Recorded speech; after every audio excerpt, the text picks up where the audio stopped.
Gerą dieną. Esam šilumos punkte prie kompaktiško Danfoss gamyklos Redan šilumos punkto.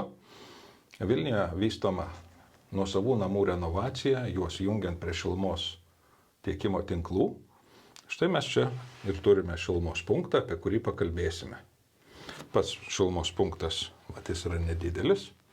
Jį galima prijungti patogumo dėliai. Matote, vamzdžiai viršuje. Jeigu būtų šildymo karšto vandens sistema viršuje, dabar čia viskas yra užaklinta, arba galima prijungti, kaip matote, apačioje. Iš kairės į dešinę turim šilumos tinklų vamzdžiai, pastato šildymo sistemos vamzdžiai ir karšto vandens vamzdžiai. Na, o čia įvadas. Ką mes turime? Čia yra pastato papildymui padarytas vamzdis su apskaita, kiek pildome šildymo sistemą vandens, sklendės, slėgio reguliatorius, kad nebūtų per didelis slėgis pastato viduje. Ir toliau turime tiekimo vamzdyną, tą patį vamzdyną, kuris aprūpina daugiabučius namus. Turime tiekimo vamzdį viršuje, balansinis, slėgio perkirčio reguliatorius, kad mazgas dirbtų gerai, termometrai, filtras, manometrai. Na, o grąžinimo vamzdyne matom šilumos skaitiklį. Čia laidų perteklius dėžutėje, o čia pats skaitiklio skaičiuotuvas. Ir įvadinės sklendės, atjungt šilumos tinklus, atidaryt, uždaryt tiekimą pastatui.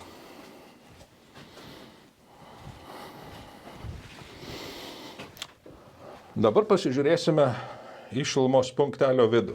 Kadangi lubos mums trukdo, aš negaliu pakelti aukštai šitos lentelės, kuri dengia valdiklį.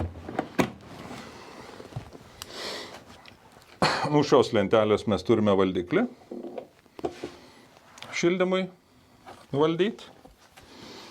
Čia matome lauko oro temperatūros jutikliui prijungti gnybtai. Viršuje turime karšto vandens temperatūros reguliavimo vožtuvą. Per vidurį turim termostatą, kuris skirtas palaikyti šilumos tinklų vandenį šiltu iki pastato. Slėgio indikacija. Šito termostato per vidurį reikia tam, kad kol nėra vartojimo, kad vamzdynas šilumos tinklų neatvėstų ir žmonėm nebūtų nemalonu ilgai laukti karšto vandens. Taip pat galima pasiekti kitus mazgus. Čia galima pasiekti šildymo cirkuliacinį siurblį. Pasirinkti, paderinti greičius. Šone čia matome vėdinimą kitiem temperatūros valdymo įrenginiam. Kaip mes pasiekiame šilumos punkto vidų? Nuimame gaubtą.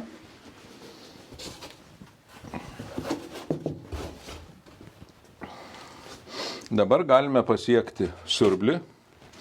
Jeigu reikia, galima pasiekti šildymo reguliavimo pavarą.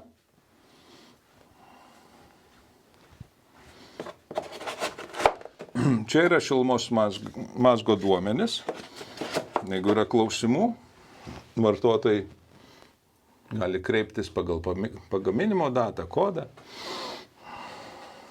Taip pat matote šiuo mazgu ir temperatūros reguliavimo uždengtą vidų.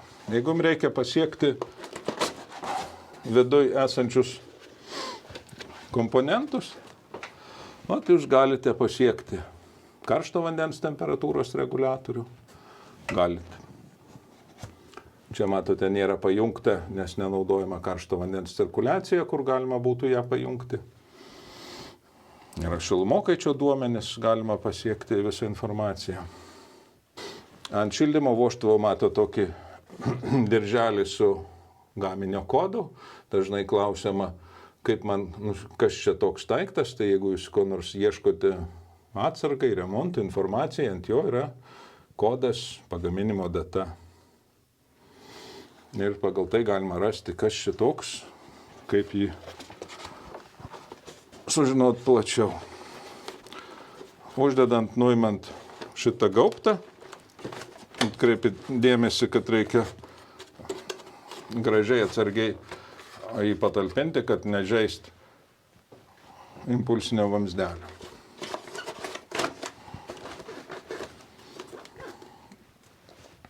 Na, va, taip atrodo mazgas. Mes dar galime parodyti, būdami čia, kaip reikėtų nustatyti slėgio perkirčio reguliatorių. Tai vat prieisiu prie jo. Slėgio perkirčio reguliatorius turi skalę. Mažas skaičiukas, didelis skaičius. Apačioje yra lipdukas, ant kurio parodyta slėgio ribos, arba čia yra lipdukas, matote jo nustatymo ribas. 0,2 atitiks romėniškas skaičių vienetas. 1 baras atitiks, kiek čia yra tų pagalikų, 5. Tai normaliai derinant šilumos punktą reikėtų atidaryti temperatūros reguliatorius, žiūrėti į šilumos skaitiklio debitą.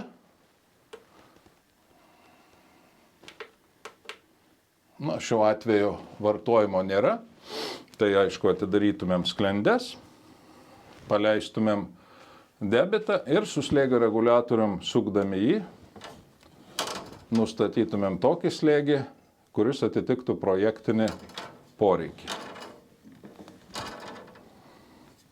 O čia taip gražiai vamzdelis prijungtas. Tokia kūrybiška konstrukcija.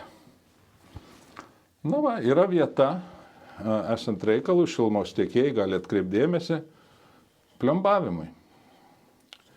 Tai jeigu jie nori užpliumbuoti slėgio reguliatorių, per čia gali pravert siūlą, užpliumbuoti ir nustatymo nieks nekeistų. Tai tokie klausimai su slėgio reguliatorium. Dėkui, kad žiūrėjote.